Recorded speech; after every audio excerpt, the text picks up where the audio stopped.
Glasgow-based artist, painter and illustrator, and wood carver.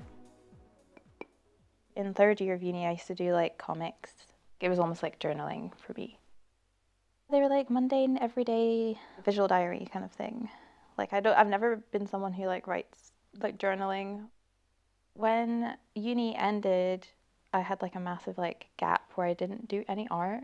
When I moved to Glasgow, I started to paint on this massive bit of MDF that I'd had from uni, just kind of like let myself use lots of color, and like it was like a exploration of feeling and emotions.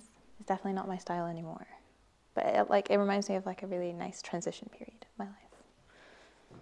Yeah, the times I know when like I need to go outside and like refresh, feel rejuvenated by nature, like it always like influences my work.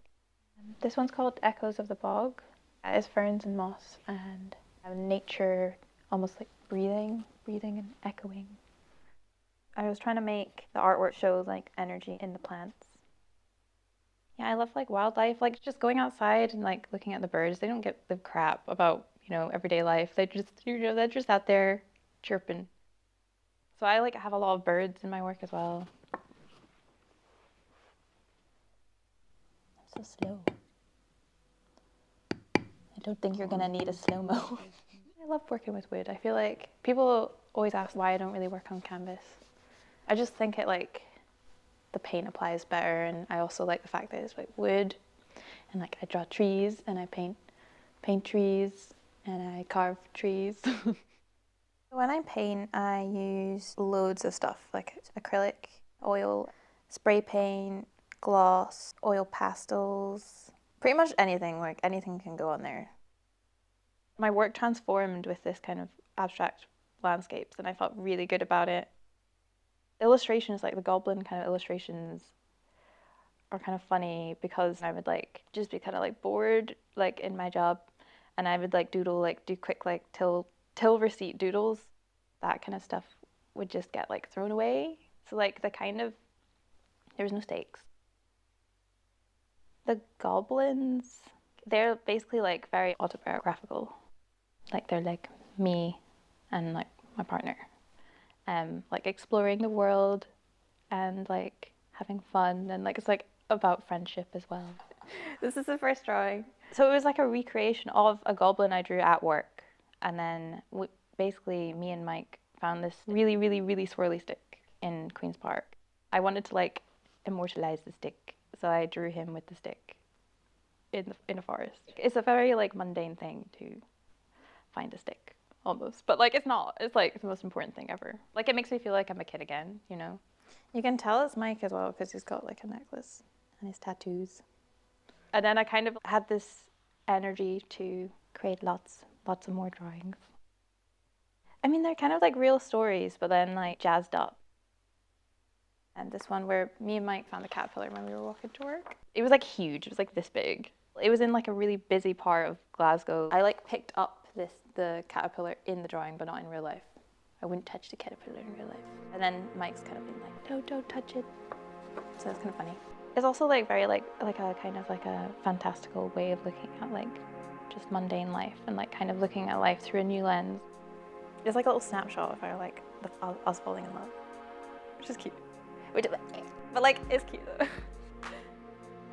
I'll sometimes feel really creative, and then sometimes I'll feel like I don't want to do anything.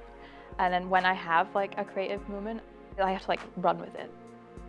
There's so much pointillism, and I feel like I was like really getting like obsessed. I used my nervous shakes for effect.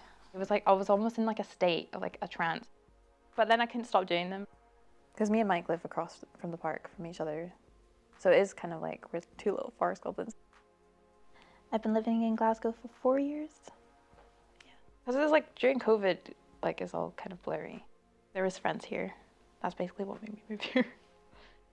I really like living in Glasgow. There's always something going on. It's been really like inspiring though. Like I got a studio, and then that kind of catapulted me being able to like kind of view myself as an artist.